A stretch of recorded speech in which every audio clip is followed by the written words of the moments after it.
Pemirsa, seorang siswi SMK di Kabupaten Bandung, Jawa Barat diduga menjadi korban perundungan teman sekolahnya. Korban mengalami depresi hingga meninggal dunia. Suasana duka masih meliputi rumah orang tua Nabila Putri Nur Aini di Desa Cihanjuang, Kampung Centeng, Kecamatan Parampong, Kabupaten Bandung Barat. Ibu korban menuturkan peristiwa perundungan ini terkuak setelah viral di berbagai media sosial. Akun X @jisuki membuat ulasan tentang dugaan aksi bullying pada tanggal 6 Juni 2024. Peristiwa perundungan dilakukan salah satu siswi SMK Kesehatan di Bandung Barat yang mengakibatkan korban depresi dan meninggal dunia. Perundungan sendiri berlangsung selama hampir 3 tahun dengan berbagai bentuk, mulai dari hinaan, cacian, paksaan untuk mengerjakan tugas sekolah, hingga diminta menggendong dari toilet ke ruang kelas. Keluarga berharap kasus ini tidak terulang kembali.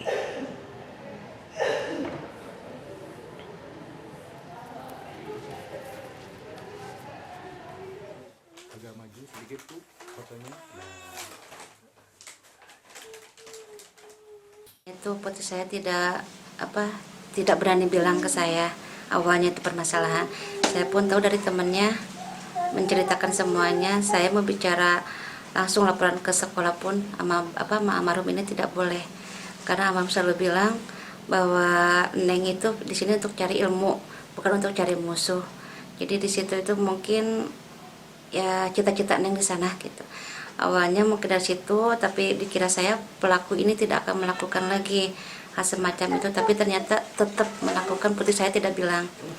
Mungkin kayak kata-kata yang tidak enak, toksik itu jadi kata-kata kasar yang selalu dikatakan sama putri saya. Benar ya, waktu kelas 1 mah iya disuruh gendong dari toilet sampai ke kelasnya, itu bukan 1 kali, itu ada 2 kali. Tapi putri saya tidak bilang sama sekali, hanya cukup udah nggak usah mah, udah gitu aja. Pemirsa, seberapa bahayakah bully mental terhadap diri kita, terutama kepada anak-anak? Kami akan ajak Anda berbincang bersama dengan psikolog anak Astrid Wen. Selamat pagi, Mbak Astrid. Selamat pagi, Mbak Ana. Mbak Astrid, ini miris kembali terjadi bullying begitu di kalangan anak-anak. Kali ini tidak hanya fisik, artinya tadi sempat disuruh menggendong dari toilet ke kelas, tapi juga mental ini dibully.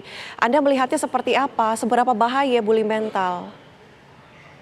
Ya, jadi walaupun bully mental itu nggak ada tanda fisik ya, tapi sebenarnya sama bahayanya karena namanya juga kekerasan. Bayangkan jika kita dihina, tapi tidak hanya 1 kali. Biasanya ini dinamakan bullying karena terjadi berulang kali dan maksudnya memang untuk menyakiti atau melemahkan sang korban. Dan tentunya ketika ini dilakukan tidak hanya oleh 1 orang, tetapi oleh 1 kelompok, tekanannya menjadi sangat mencekam ya. Bayangkan kita setiap hari nih datang ke kantor, tapi ada sekelompok teman-teman karyawan selalu merundung kita. Ini dia nggak bisa, terus nggak ditemani dan segala macamnya. Atau bahkan tadi dikatakan disuruh-suruh ya. Jadi keberhargaan dirinya pun akan jauh berkurang. Jadi sebenarnya pada beberapa negara, anak-anak korban bullying yang memiliki gejala perubahan emosi dan tingkah laku akibat emosional bullying, ini bahkan sudah masuk ke emergensi departemen kejiwaan di rumah sakit. Jadi sangat signifikan berpengaruh, Mbak. Oke. Mbak Astrid, ini kan akhirnya korban mengalami depresi hingga akhirnya meninggal dunia, sempat kejang-kejang dulu begitu. Nah, untuk ciri-cirinya mungkin bisa digambarkan secara umum begitu yang mengalami bully mental, selain pada akhirnya ada gangguan begitu yang mungkin terlihat, apa ya Mbak? Jadi kalau bully mental ini kita tidak bisa langsung depresi gitu ya dalam 1 hari. Biasanya depresi kalau ini terjadi beberapa kali, mulai tampak gejala depresi itu bisa dalam waktu 2 minggu sampai 1 bulan paling cepat. Itu paling cepat. Tapi paling lama bisa bertahun-tahun. Jadi gejala depresi itu memang dia tidak langsung muncul dalam skala yang sangat tinggi. Jadi seperti memakan jiwanya sedikit-sedikit. Jadi awalnya mungkin susah fokus, performa menurun di sekolah, mulai tidak semangat ke sekolah, lalu juga menunjukkan penyelesaian masalah yang kurang sehat ya. Jadi misalnya tidak mau bercerita atau ingin menanggung semuanya sendirian, lalu menganggap sepertinya mungkin dirinya ya tidak pantas atau mungkin ada dia merasa lemah, tidak berdaya seperti itu. Baru perubahan tingkah laku ini mulai kelihatan jelas. Perubahan mood mulai kelihatan jelas. Susah tidur, tidak mau makan, hingga ada muncul keinginan-keinginan untuk bunuh diri. Jadi ini semuanya kan yang kalau kita tidak monitoring, sangat mungkin kita orang tua mungkin bisa kayak, oh mungkin masih berada di derajat yang dia terima. Dan budaya kita sepertinya juga masih menormalkan bullying ya. Jadi kita benar-benar bisa miss. Jadi kita memang perlu menggalakkan budaya bahwa bullying itu nggak normal. Dan kita nggak boleh menggampangkan bullying. Oke, Mbak Astrid, tadi Anda sempat katakan bahwa ada emergensi di rumah sakit. Memang setahu Anda begitu ya, korban dari bully mental hingga harus dirawat di rumah sakit ini apakah memang banyak? Iya, kalau di luar negeri yang saya baca rata-rata 30% ya. Lalu kalau saya baca di artikel di Indonesia dari KPAI mengatakan 30-50% kekerasan anak itu terjadi di sekolah. Jadi cukup banyak, Mbak. Dan kalau bullying ini bukan salah anaknya, bukan salah juga pelaku anak, tetapi kita juga harus introspeksi diri ya. Jadi sekolah perlu introspeksi diri, keluarga walaupun mungkin pasti juga sudah dalam kondisi yang sulit gitu ya, harus menerima kenyataan ini.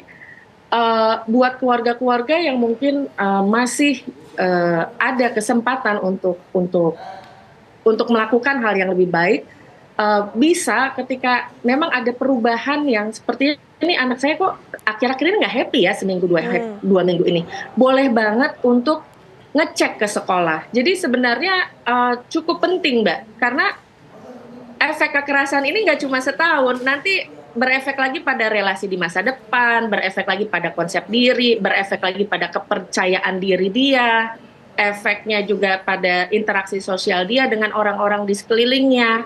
Kalau anak menjadi sangat insecure, dia bisa mematikan diri atau dia bahkan melukai orang lain.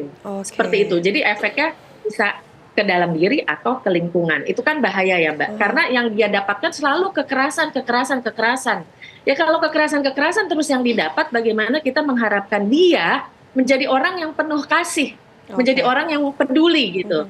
Seperti itu, Mbak. Jadi bullying efeknya sebenarnya besar, Mbak. Oke, kemana-mana begitu ya Mbak Astrid. Lantas apa yang mungkin bisa kita lakukan untuk menghadapi anak yang mengalami bully mental seperti ini?